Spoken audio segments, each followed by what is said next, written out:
ये कहानी है एक 16 साल के लड़के की। एक ऐसा लड़का जिसकी कहानी हर दूसरे तीसरे बच्चे से मिलती है। वो लड़का सुबह उठ के तैयार होके 9 बजे स्कूल को जाता था और दोपहर को 3 बजे स्कूल से घर आ जाता था। उसके घर आते ही किसी चीज का कोई ठिकाना नहीं रहता था। स्कूल की ड्रेस उतारी नहीं उतारी, मोबाइल में लग जाता था, रील्स देखते रहता था, गेम खेलते रहता था। 3-3 घंटे 4-4 घंटे कब निकल जाते थे उसको पता ही नहीं चलता था। और जैसे ही शाम के 6-7 बजते थे वो दोस्तों के साथ टाइम पास करने के लिए निकल जाता था और फिर रात को देर से घर आता था।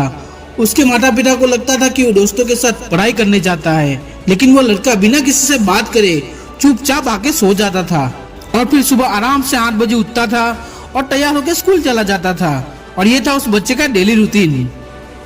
लेकिन एक दिन जब वो दोस्तों के साथ टाइम पास करने के लिए शाम को बाहर निकल रहा था, तभी उसके माता पिता कुछ बात कर रहे थे। तब वो चुपके सुनने लगता है। उस वक्त उसके माता पिता उसके फ्यूचर के बारे में बात कर रहे थे। देखना मेरा बेटा IPS IAS बनेगा। उसके पापा कह रहे थे नहीं मेरा बेटा डॉक्टर बनेगा, इंजीनियर बनेगा। फिर दोनों बोलने लगे नहीं उसकी जो मर्जी होगी उसको हम वो बनाएंगे, लेकिन याद रखना हमारा बेटा कुछ ना कुछ बड़ा करेगा और हमारा नाम रोशन करेगा। और वो लड़का उनके मम्मी पापा की ये सब बातें सुनकर इमोशनल हो जाता है और रोने लगता है। उसको ये सब बातें दिल पे लग जाती है। वो अंदर ही अंदर सोच रहा था यार मेरी तो 12वीं पास करने की औकात नहीं है और मेरे मम्मी पापा मेरे लिए कितने बड़े बड़े सपने देख रहे हैं। उस रात को उसको नींद नहीं आती है। वो करवटें बदल बदल कर रोता रहता है। सुबह होती है, वो छत पे चला जाता है और वो उसकी लाइफ में पहली बार ध्यान से उगता हुआ सूरज देखता है। और वो उगते सूरज को देखकर सोचता है कि ये मेरी जिंदगी का पहला दिन है।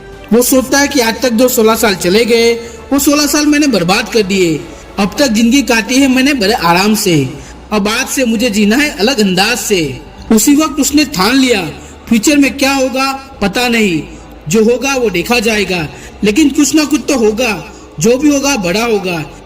एग्जाम में 3 महीने बाकी थे और उसके दिल से आवाज आई मुझे पढ़ना है, मुझे अपने माता पिता के लिए पढ़ना है, मुझे माता पिता के सपनों के लिए पढ़ना है, अपने भविष्य के लिए पढ़ना है, जिंदगी में कुछ बड़ा करना है, कुछ बड़ा बनना है।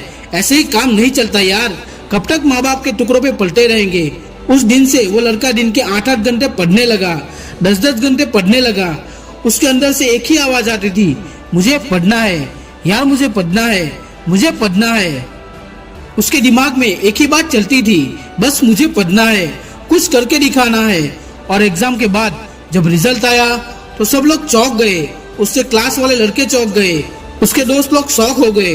एक ऐसा लड़का जो सिर्फ पास मार्क लाता था आज उसने 90% क्रॉस कर दिया और आगे जाके उसने एक अच्छे कॉलेज में एडमिशन लिया, वहाँ भी अच्छा परफॉर्मेंस किया और वो आगे जाके एक बड़ा और अच्छा ऑफिसर बना और बहुत अच्छे से वो रहने लगा। तो दोस्तों ये थी उस लड़के की कहानी। दोस्तों उस लड़के के अंदर से तो आवाज आ गई, क्या आपके अंदर से आवाज आ रही है? अगर नहीं आ रही है तो ऐसी आवाज जगाओ। अब तक बहुत गेम खेल लिया, अब तक बहुत रील्स देख लिए, अब तक बहुत चैटिंग कर ली, दोस्तों के साथ भी बहुत घूम लिया, फालतू का टाइम पास भी बहुत कर लिया। अब तो जिंदगी में कुछ करना है, कुछ बनना है, अपनी और अपनी फैमिली को अच्छी लाइफ देने के लिए कुछ तो अभी करना है। इसीलिए मुझे पढ़ना है और मुझे मेहनत करनी है। तो दोस्तों आप भी आज से और अभी से उस लड़के की तरह ठान लो, संकल्प कर लो कि मैं भी पढ़ूंगा, 10-10 घंटे पढ़ूंगा, 15-15 घंटे पढ़ूंगा, लेकिन जीवन में कुछ करके जाऊंगा, कुछ बन के जाऊंगा और अपने आप को और अपनी फैमिली को एक अच्छी लाइफ दूंगा। तो दोस्तों अगर ये वीडियो आपको पसंद आया हो तो लाइक शेयर और सब्सक्राइब कर दीजिए। अगले वीडियो में फिर मिलेंगे, तब तक के लिए जय हिंद, वंदे मातरम।